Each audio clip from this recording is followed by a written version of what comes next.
Welcome to Movies Are Life. I'm your host, Nathan Chandler. We just celebrated Memorial Day weekend, which officially kicks off the summer. And what's one thing that you think about when you think of summer? That's right, movie blockbusters. And today we'll be talking about one of my favorite summer blockbusters of all time, 1993's Jurassic Park, which will be celebrating its 30th anniversary in June. But before we bring in today's guest, Ty Self, to talk about this film, I had to bring attention to another milestone. The Movies Are Life podcast is celebrating its 1-year anniversary this week. I really can't believe it. When I started this podcast, I told myself that I would give it a year, then analyze to see how it was doing. I always like to set big goals for myself, but I never thought that we would have recorded over 40 hours of content with 37 different guests this past year. Although doing this podcast has been a lot of work, it truly has been a lot of fun also. I've been able to talk about one of the things that I love most with some of my closest friends. Plus, I've learned more about my guests and my friends, which is the whole point of this podcast, and why I love the conversations that are created around movies. Like a 1-year-old who's in the early stages of walking, I'm still learning a lot and open to molding this podcast to being the best version that it can be.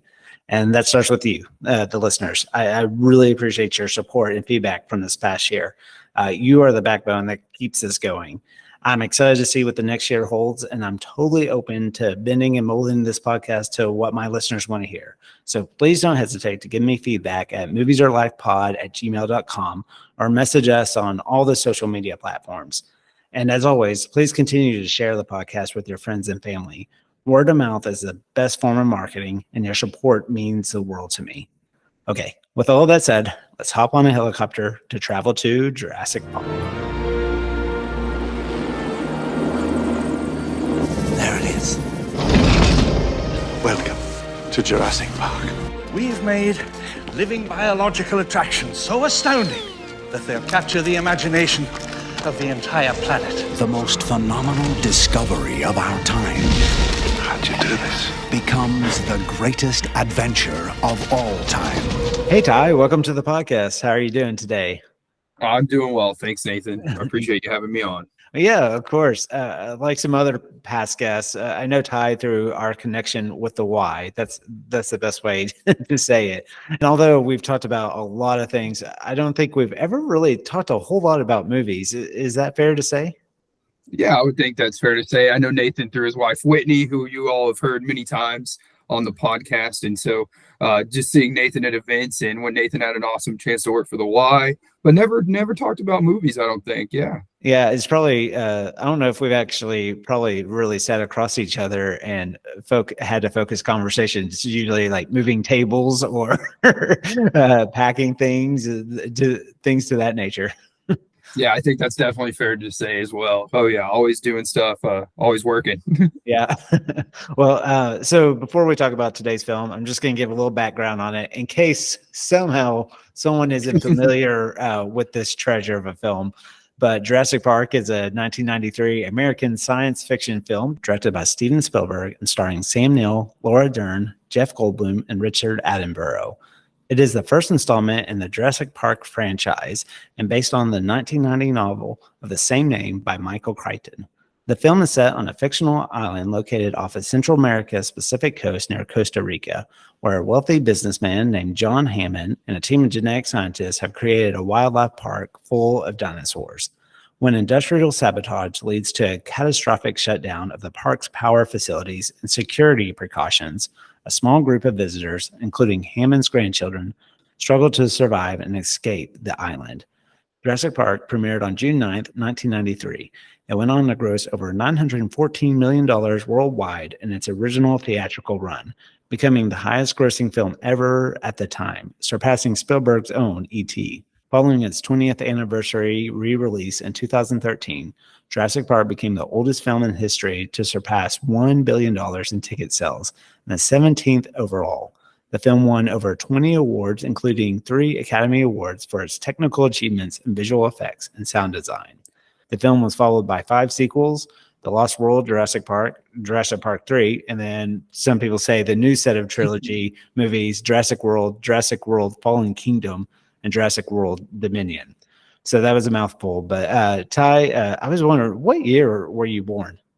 So I was born in 1992, 1 year before the release of the original movie. Okay, so that's what I was curious about, because this was definitely, 93. I guess I was about 12 years old or so, and so this was like very like, I mean, almost anybody you talk to who was my age around this time, this movie was a big deal. So you remember when you saw it and all that. So when do you remember first seeing this film?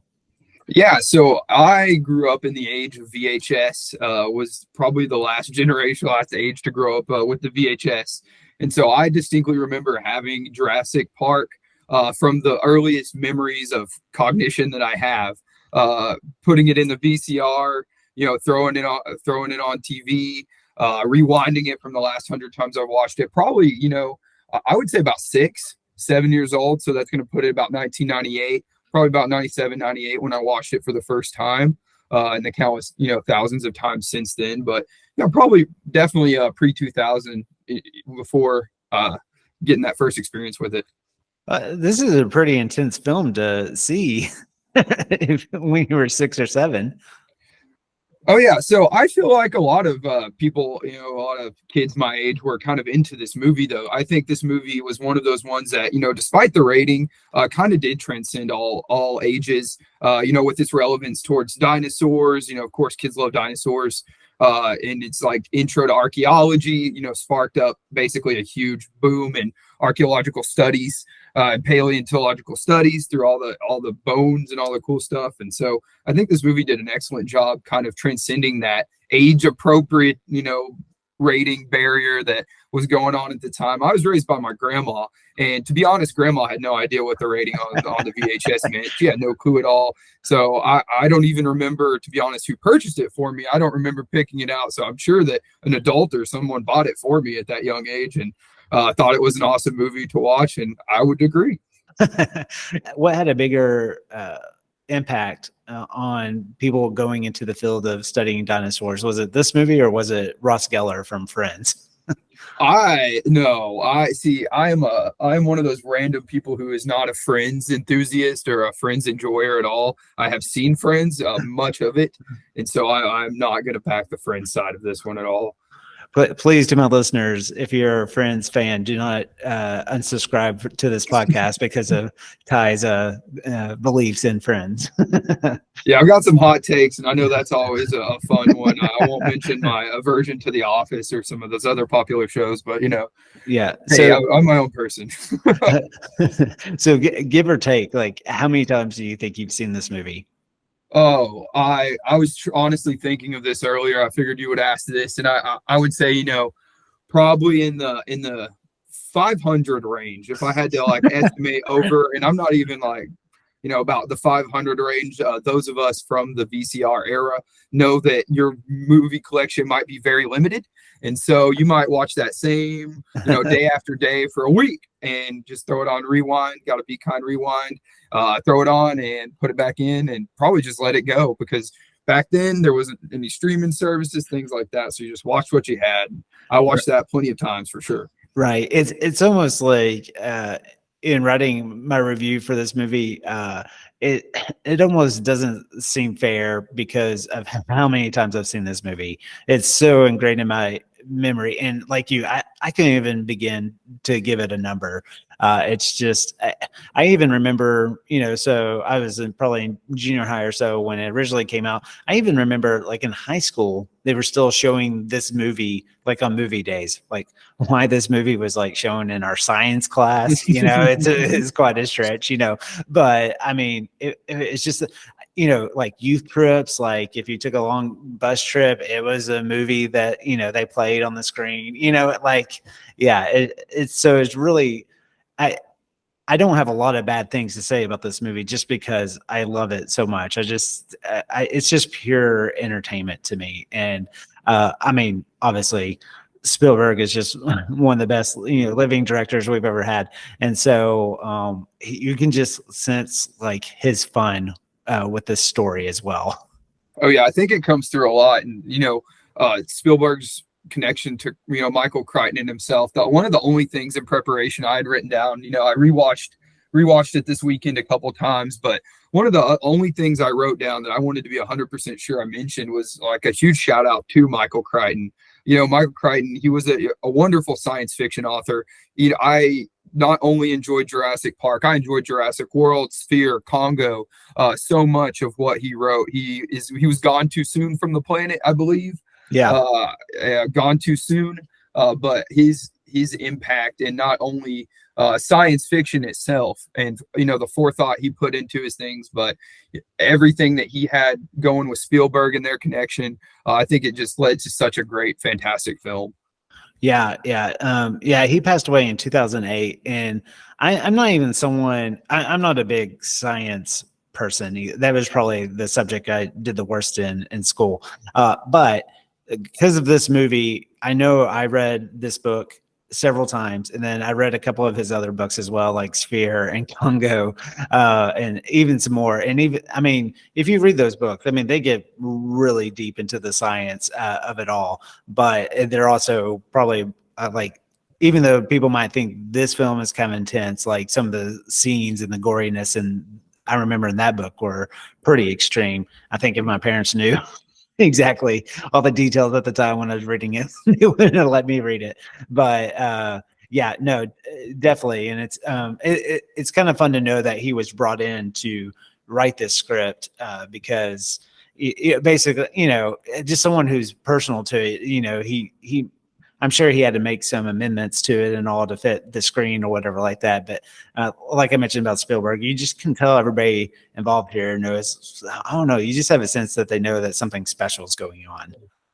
Yeah, I feel like it was prime in his golden age, not too far after E.T., when he was just creating, everything he made was a hit at that time, and what kind of put him in that household name status. And I think this film did a huge job, kind of to the effect of Avatar for James Cameron, Titanic for Cameron. This was one of Spielberg's ultimates, all times just untouched, classic. And so I know you said at the very beginning that unfortunately there's a lot of people who probably haven't seen this movie, and so hopefully this is an encouragement to go back and rewatch or to watch for the first time, because Spielberg really does such a fantastic job. And the addition of having Michael Crichton help with the screenwriting was fantastic. Watching this this time around, it had been a little while, but it's still impressive, I think, how well the special effects hold up in this movie.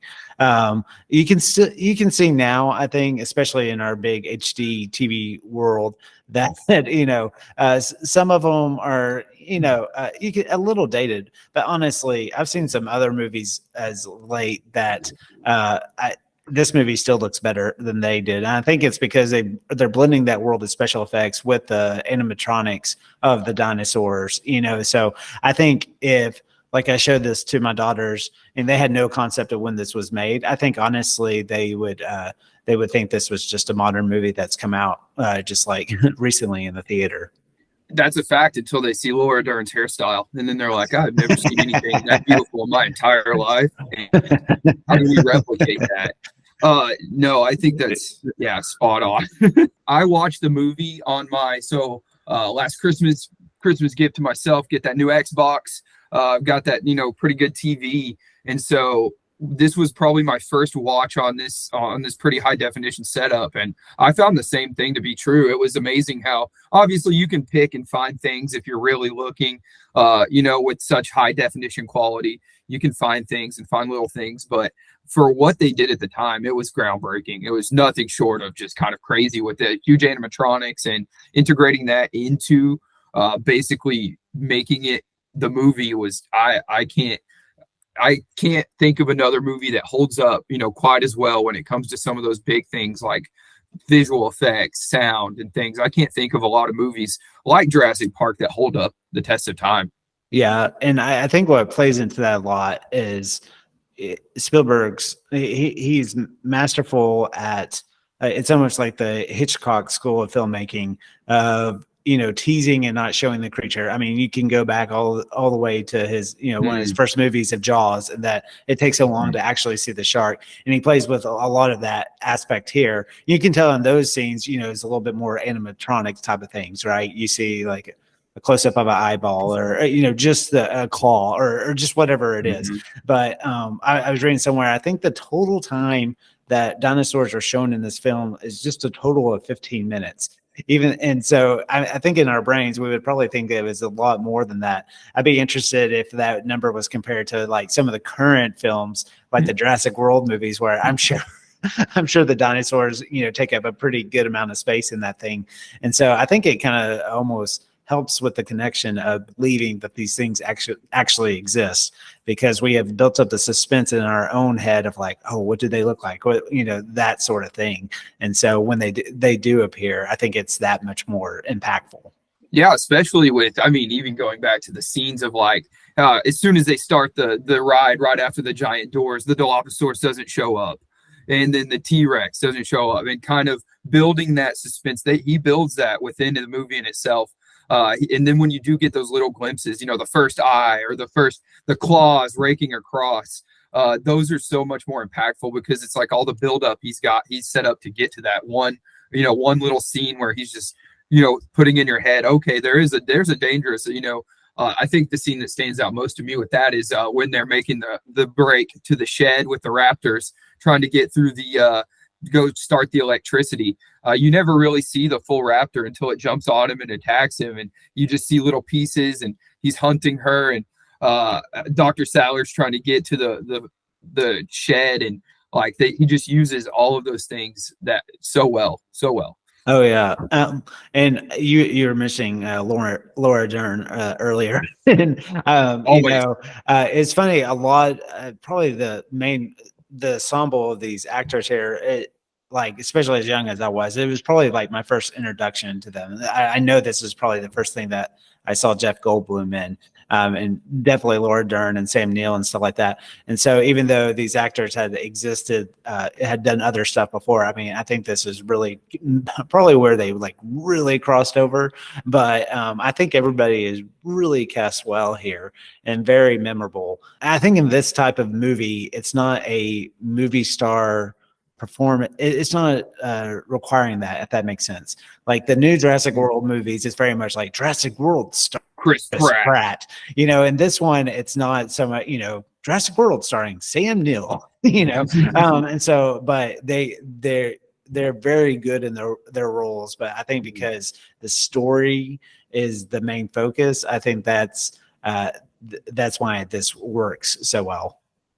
Yeah, and I think what you alluded to is a key point in why like purists like me really do appreciate the original movie, and dare I say the sequel in the trilogy, as opposed to some of the newer ones. Because like you said, if it didn't have Chris Pratt, Bryce Dallas Howard, big names like that, people who are really recognizable, the old movies, they just had a cast of reliable, really, mid-well known people.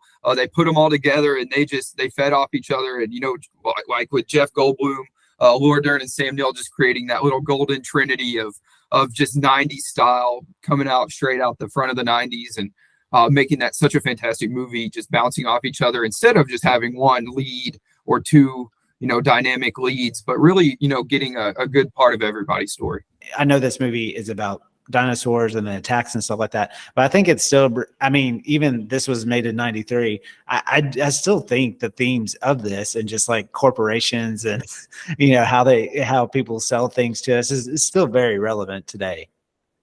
Yeah, I think the science played a huge part in me when I was young. Of probably watching this movie just led to my joy of science. Things like Steve Irwin, the Crocodile Hunter, watching anything animal related. Kind of come from the science. Like you said earlier, in the books, Crichton always did such an excellent job of going so crazy in depth into the deep parts of the science, and how the corporations were involved, and all the political backings and kind of things like that, because of time constraints and explanations, we don't really get a lot of in the movie. But I thought Jurassic Park itself did a really good job at integrating that science in some of those really memorable scenes, like when they get on the little tram ride that's spinning in a circle, with the raptor eggs turning, the introduction of Dr. Wu, obviously when they were hitting the science parts of that, and just kind of you see the engineering room with like Biogen, and you start to kind of with Dotson playing the corporate sabotage role, kind of get some of that thrown in. And so that's that extra, more than blood and gore, more than just, jump scares. That's that extra thoughts that are in there that I think really keeps us hooked for so long.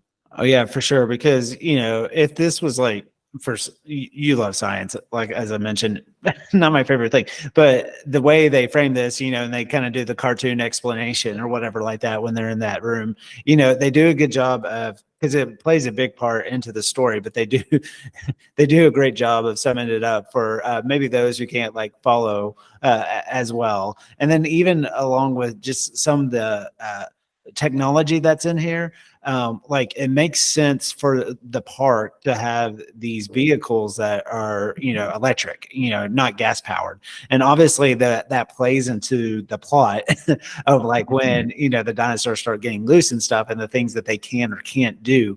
And so I like that too, because it plays into the technology science of just the story, but also they use a lot of those to play off of the actual events that occur. Yeah, when Lex is jumping in the electric vehicle for the first time, and I when I watched it this weekend, that stood out to me is I don't remember from my childhood touchscreens. I don't remember touchscreens being a thing until like cell phones. I don't ever remember using a touchscreen, but this was 92, and 93 when it came out, and she was jumping in this, and she was like, it's got touchscreen, like you can pull up the dinosaurs and everything. I was like, I don't remember touchscreens until the 2000s. Like he was already there. Yeah. I don't want to go like beat by beat by this movie, because I think a lot of people have seen it and are very familiar with it, but just a couple of things that just really stand out to me. One is, well, why does Spielberg like torturing kids so much in this movie? these poor kids. Yeah, I think that's the Spielberg's appeal to the human in all of us, to get, once again, like you said, deeper than the gore or the jump scares. There's not a lot of crazy gore, crazy blood in the movie for some of the scenes that we see, but he really does have this thing for kids. Tim getting electrified on the fence, the best, terrifying scene as a kid, nightmare scene of the kitchen. Yes. Of the kids in the kitchen with the raptors, like he really, and that's why I think this movie did, once again, such a great job at transcending those rating barriers, is because his focus on kids, and not, he never went too far. He never went what I would say, was too far inappropriate for other kids to see. He just did just enough to put that fear into you as another kid, and kind of make that connection. So I do think he did that so purposefully and so masterfully. Oh yeah. And I want to give out a shout to Lex, played by Ariana Richards, as the young teenage girl. She hasn't done a lot of things since then, but I think she plays, I truly believe she is terrified. And I think you work with a lot of teens, Hallie is 12 right now. I kind of imagined almost like one of them in these scenarios. And I'm like, yes, that's exactly how they would react. And like, I really, her and the actor that played Tim, Joseph Mazzello, I guess that's how you say his name. I think their performances are low key underrated, because like we just mentioned, a lot of things happen to them. And I think they're kind of the crux to a lot of the emotional beats of all the other characters. And I think without these like nuanced performances, I don't think this movie would have been as good. Absolutely. You throw Sam Neill right into the dad role. Mm-hmm. You put right into the hearts of all the dads in America back in the 90s when they're seeing this, and they're like, oh, if my kids were in danger from dinosaurs, I'm going to go to these extreme lengths too. And I think we all remember, how we're like, why is she shining this giant flashlight outside and pointing it at this large Tyrannosaurus Rex? And that's just something a 12-year-old would do.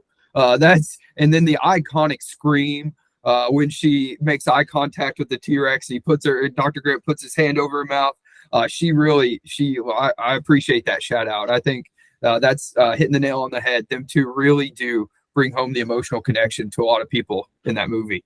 Yeah, and I also, another shout out, I think, is Martin Ferrero, who plays the lawyer in this movie. I just think his character is tremendous in this movie. So, I mean, if anything, if you probably asked someone off the street, like what is one of the most memorable scenes, I think they would say the kitchen. One, I think number two, or it could be number one, is the lawyer getting eaten off the toilet. That has to be up there.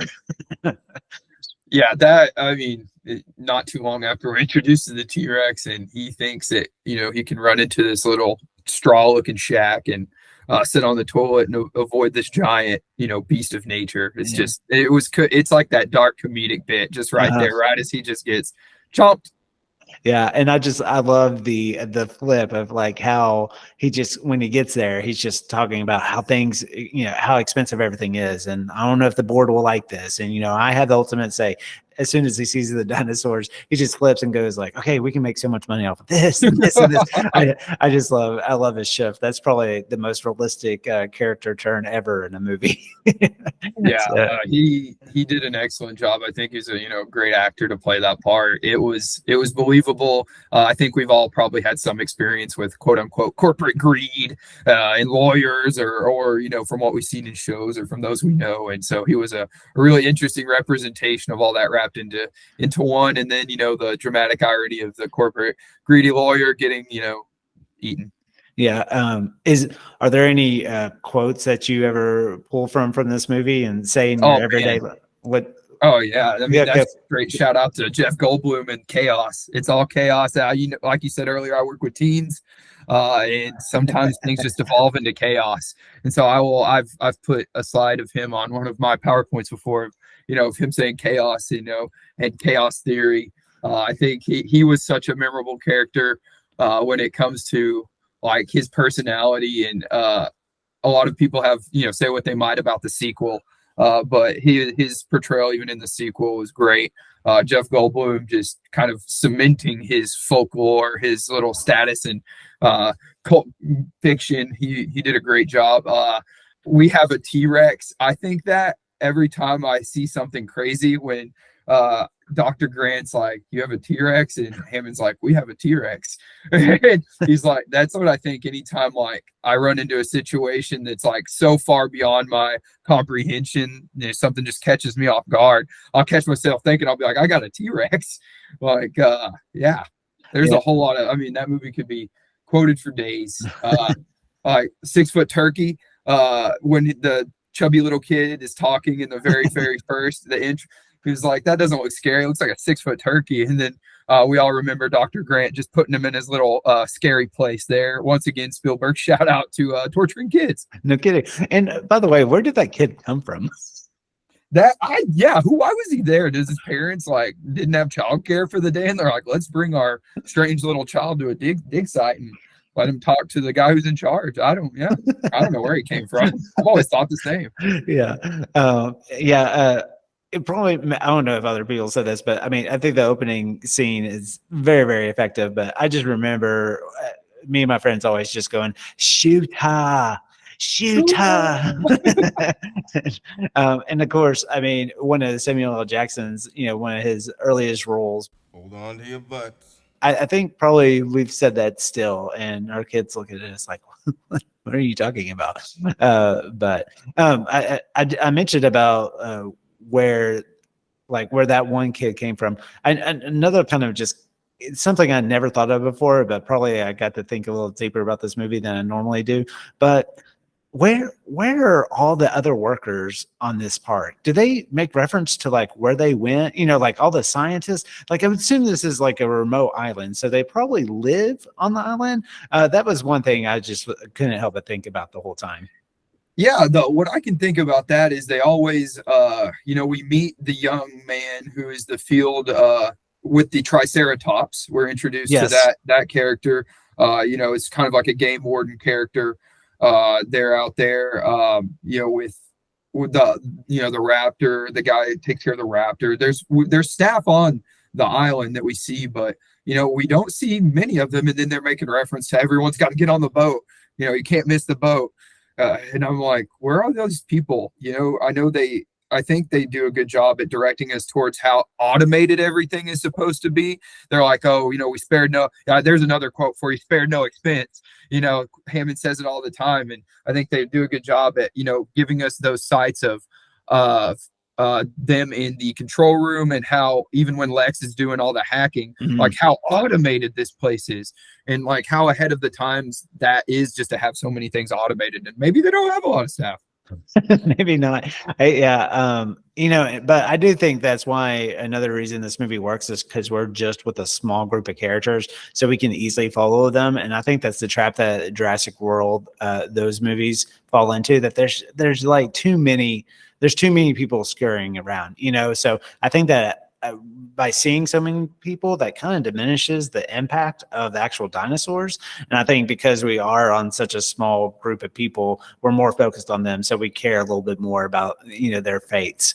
We talked about. So we hit on a couple of some of our favorite scenes. That kitchen scene, yes, well, definitely. I think the first time we see the T-Rex, just how everything plays out there, with the vibrating water, to the T-Rex goat. doesn't want to be fed. T-Rex wants to hunt. Yeah. The goat, but also how that turns into just the Jeep and how it falls off. I don't know. It's not a bridge, but the retaining wall, I guess. I don't know, but one of those strange inconsistencies with the movie is when they pull up and we see that there is a flat surface out in the pasture, and then later on we see that it is a very far drop to the ground as the Jeep is knocked over. I've always tried to figure that one out as well.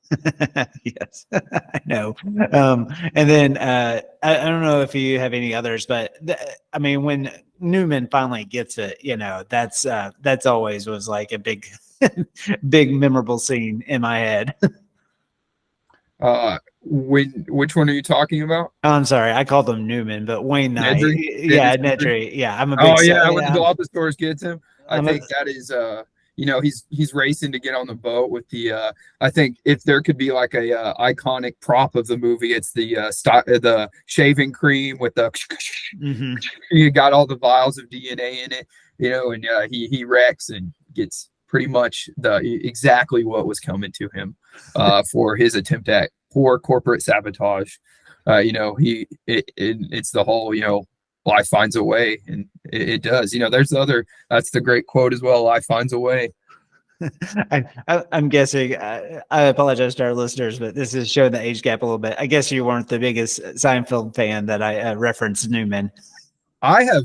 See, here's another hot take. This is just going to be like rake tie over the coals when people hear this. It's like Seinfeld couldn't get behind it. Office, I don't know, man, couldn't get behind it. I know. I just see you. Yeah, you're like, I'm losing viewers as we go. I'm losing listeners.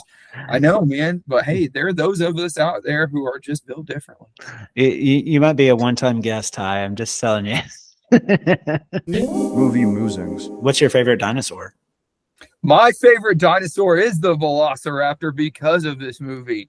Anyone who is a fan of Velociraptors because of Blue and the new trilogy, no, that is not how the Velociraptors inspired the respect and fear that we all came to enjoy from the first movie. Like you said, with the opening scene, shoot, we didn't know that's a Velociraptor at that point, but then later we realized, like, on this island, there might be a T-Rex, but there are also Velociraptors, and they might be the smartest.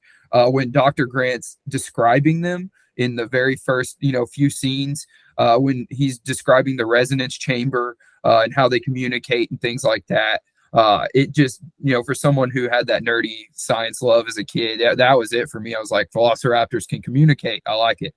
It's like they're smarter than everyone else. I like it. They know they're 6-foot turkeys that eviscerate things. I like it. I'm in. So I think that was always there for me for sure.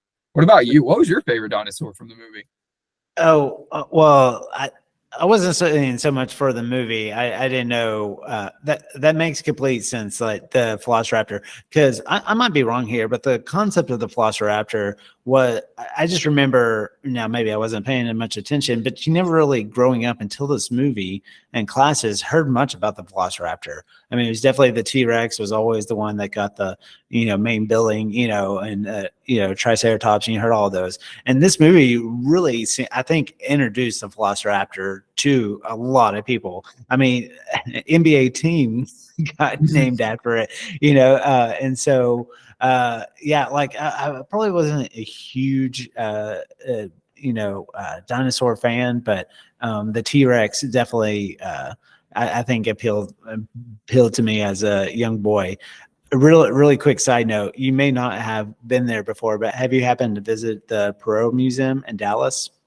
I have not. No. Okay, so it's a children's science museum, but they have this area, and it's a track where there's a screen along the wall, and so you get to race like different, the fastest runner in the world. You get to time your speed with them, but one of them is you race a T-Rex. It's pretty cool. If you stand still, did it stop running?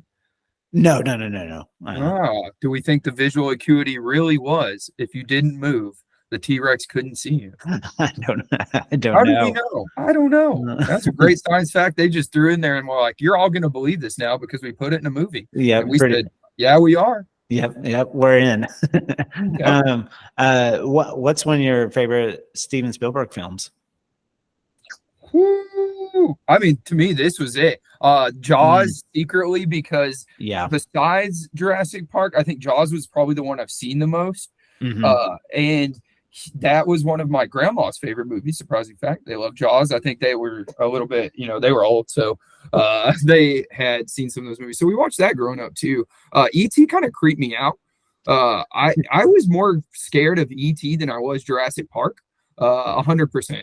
I could never understand why the ratings weren't flipped. Because I don't know, E.T. he was a little creepy to me. I don't know.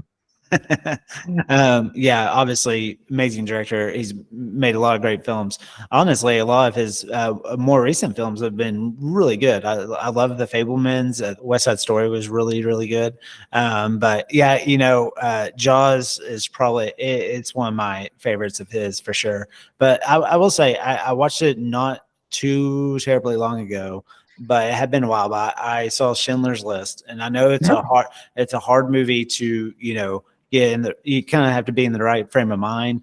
But man, I was pretty taken away with it. Like, I mean, it definitely holds up. And also because it was shot in that black and white cinematography, it's also something that really feels like it could have been made today. I mean, a gorgeous film, but super powerful. But I was really, I urge people that if if it's been a while since you've seen it, I think you should check it out. So anyway, but just make sure you're kind of in the right mood for it because it's definitely a heavy film. So the third question I have for you, I had this little fact written down because I thought it was interesting, but the film was backed by an extensive $65 million marketing campaign, which included licensing deals with over 100 companies.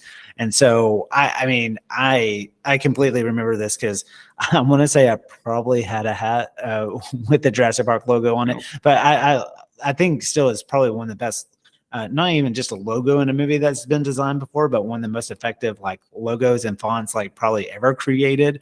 But I was wondering if you have ever been won over by a marketing campaign for a movie, something like this. Like basically, have you ever been suckered into buying merch for a movie?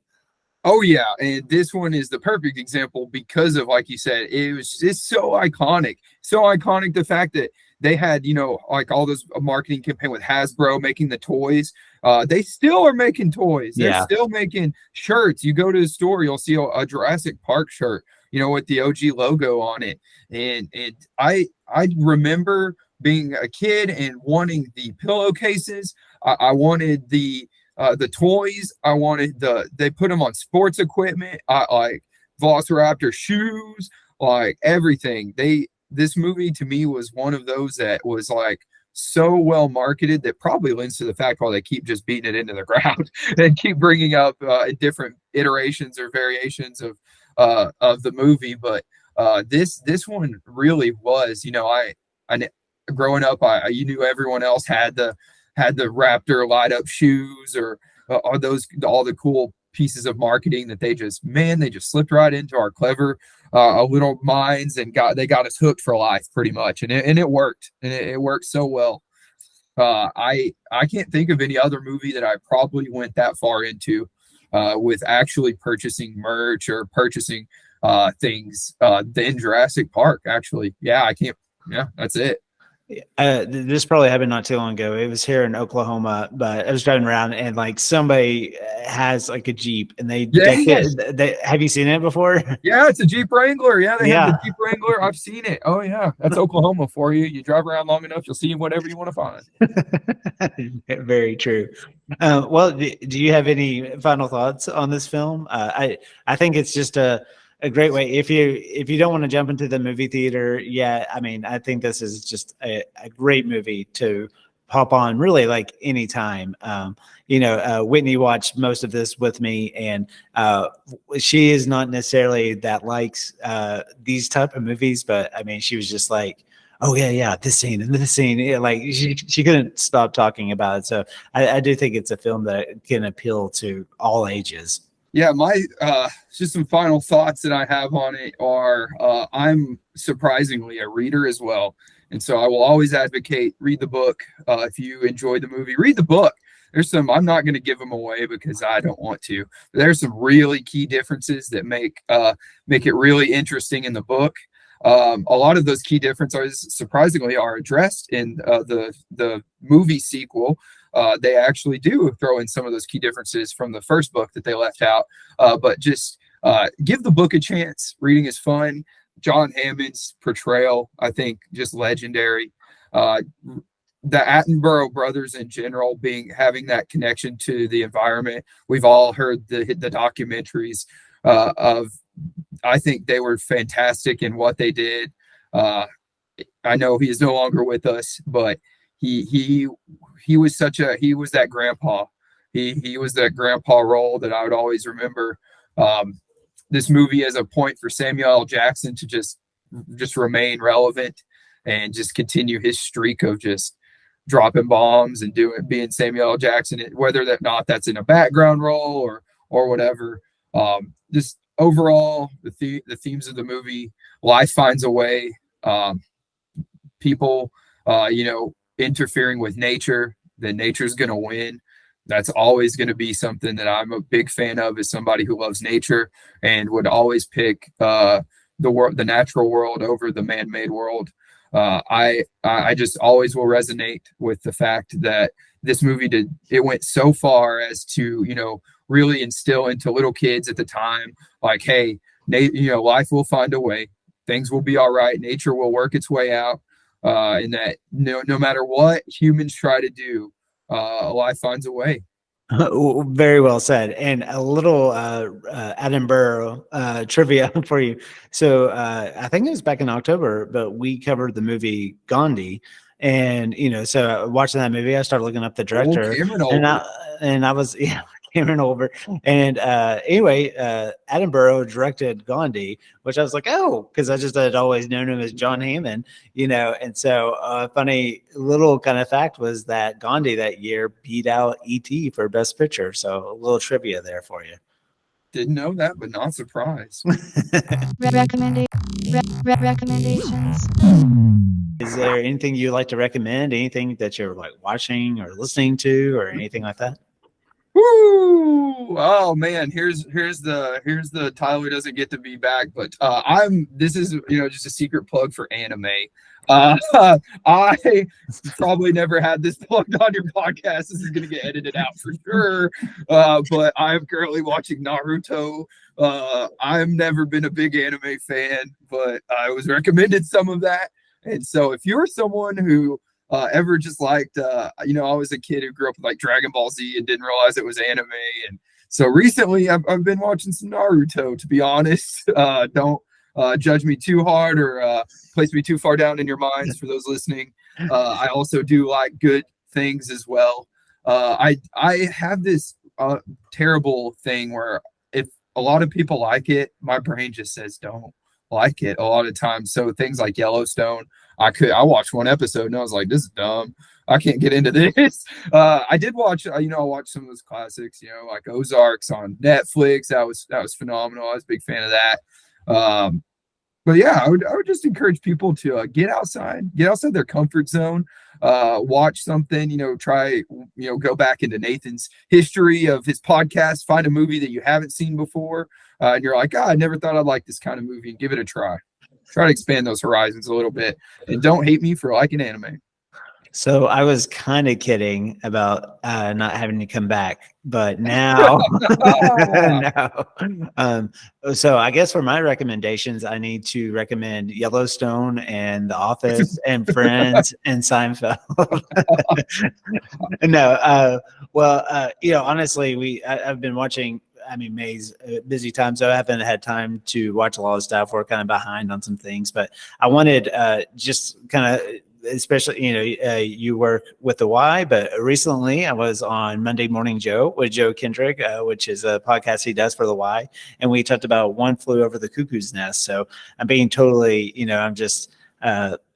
I'm basically just marketing myself here, but that was really fun to be a guest on that. But also, One Flew Over the Cuckoo's Nest is one of my favorite movies.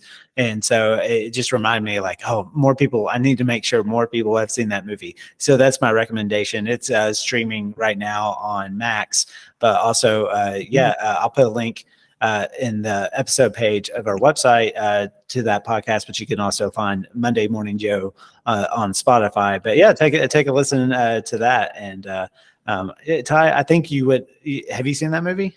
Yeah. Do you want to take a guess at my answer to that? Okay. Yeah, no, I know it's Hitchcock, but yeah, right. Yeah. No, it's not. No, it's not Hitchcock. What? No. Whoa. Oh, see, I tried. That's birds, right? That's the birds. That in common.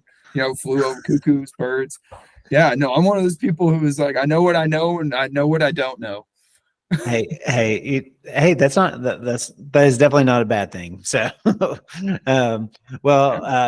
next week we'll be jumping back into the 50 greatest rom-coms list. At the time of this recording of this episode, it's a little earlier than I normally do, so I don't have the exact movie right now that we'll be covering, but make sure to follow us on social media where we're always teasing the upcoming episodes. So you can follow us on Facebook, Twitter, and Instagram. And we also have a YouTube page if you'd like to stream this episode on your computer or on your smart TV, but we'll be putting it out there what movies we're covering. I got pretty much the summer schedule lined up, so we'll be hitting a lot of fun movies. And as always, check out moviesourlife.com for episode reviews and more. If you love this podcast, please take a moment to rate and review the podcast. This really helps with us finding new Thank you. Yeah, this really helps with us finding new listeners. Ty, thank you so much for coming on. This was a lot of fun. I love talking to people about these type of movies because your affection for this film really shines through. So thanks for watching it again and jumping on this podcast. Yeah, no problem. I'm glad you got a chance to watch it, even though you were falling asleep during. I'm glad Whitney was invested. But did she tell you the story? So baby. Yeah, so I just have a very strict because if I don't do this, midnight is my cutoff time. Because if not, I could have kept watching this movie, and she got mad at me that I turned it off. But I was like, it's almost midnight, and this movie has an hour left. And so she was pretty mad because she was pretty revved up from all the intense scenes and stuff. Thanks for throwing me underneath the bus about that with Whitney. But thanks again to everybody for listening, and I hope everyone has a wonderful summer.